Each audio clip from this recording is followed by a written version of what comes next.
नमस्कार.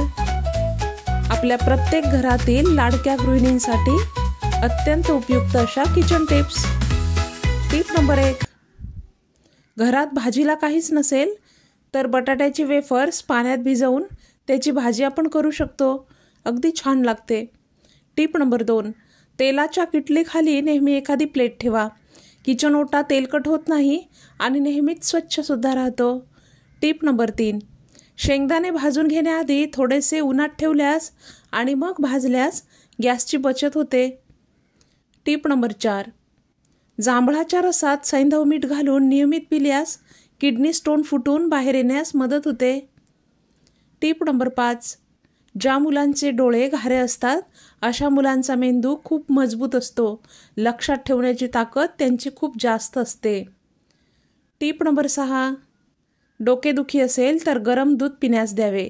टेन्शन घेऊ नये, तसेच जोरदार बोलू नये. म्युझिक ऐकावे. Tip number 7. हृदय मजबूत ठेवायचे असल्यास आहारामध्ये माशांचे सेवन करावे. Tip number 8. पित्ताचा त्रास झाल्यास लिंबू सरबत प्यावे. Tip number 9.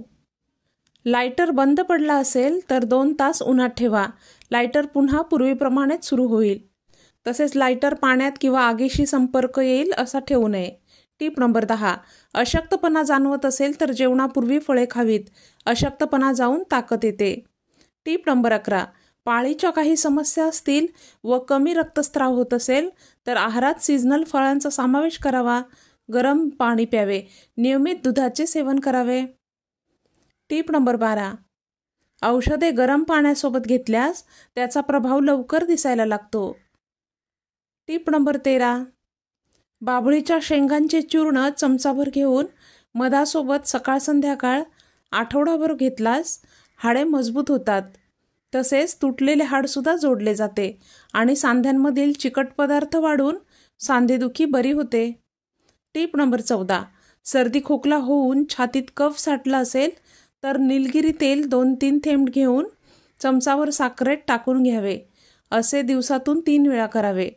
परंतु ज्या लोकांना शुगरचा त्रास असेल त्या लोकांनी साखर न घेता तेल कोमट पाण्यासोबत घ्यावे. हा उपाय करताना दूध आणि दुधाचे पदार्थ खाऊ नयेत. तसेच 3 वर्षांपेक्षा कमी वय असलेल्या मुलांसाठी हा उपाय करू नये. Tip number 15. दात नैसर्गिकरित्या पांढरे करायचे असल्यास सफरचंद तसेच पेरू, स्ट्रॉबेरी, गाजर अशी फळे खावीत. Tip number 16. ड्रॅगन फळाच्या आत असलेल्या काळ्या बियांमध्ये ओमेगा 3 आणि ओमेगा 9 फॅटी ॲसिड भरपूर असतात. त्यामुळे हे आपल्या हृदयासाठी खूप फायदेशीर असतात. Tip number 17. त्वचा सावळी असेल तर गोरी होण्यासाठी 1 चमचाभर रवा घेऊन त्यात 2-3 चमचे कच्चे दूध घालून चांगले मिक्स करून घ्या. आता 2 मिनिट तसेच ठेवा. असे केल्यामुळे रवा छान भिजला जाईल. त्यानंतर हे रव्याचे मिश्रण चेहऱ्यावर 5 मिनिटे मालिश करा आणि सुकू द्या.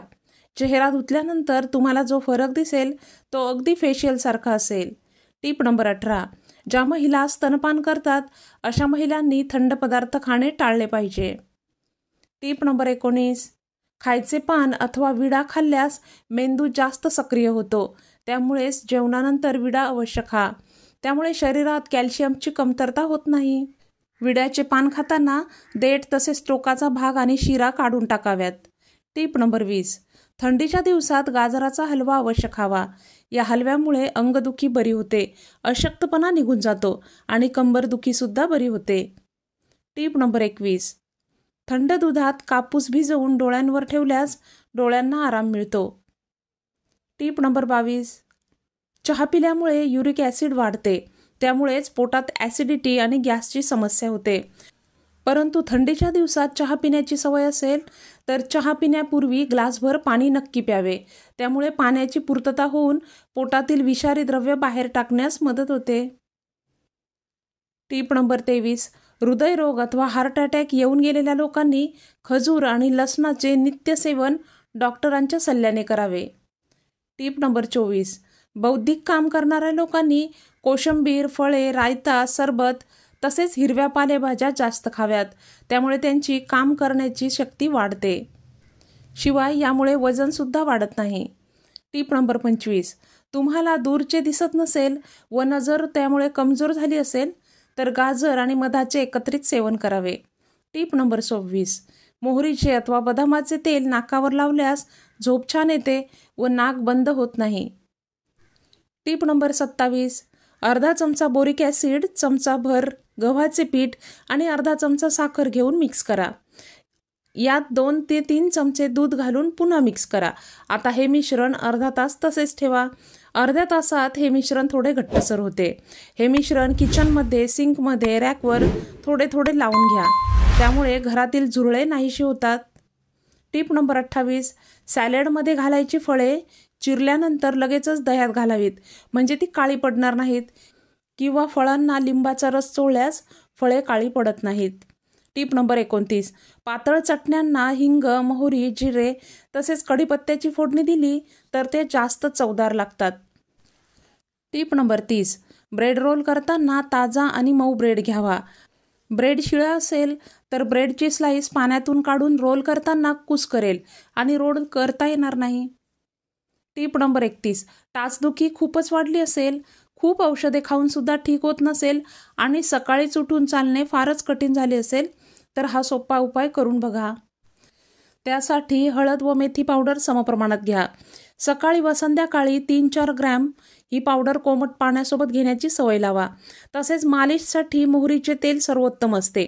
मोहरीच्या तेलाने सूज कमी होते, स्नायू मजबूत होतात. असे 7 दिवस केल्यास टाचदुखी बरी होते. इतरांसोबत हा व्हिडिओ नक्कीच शेअर करा, म्हणजे त्यांनाही याचा उपयोग होईल. टीप नंबर 32.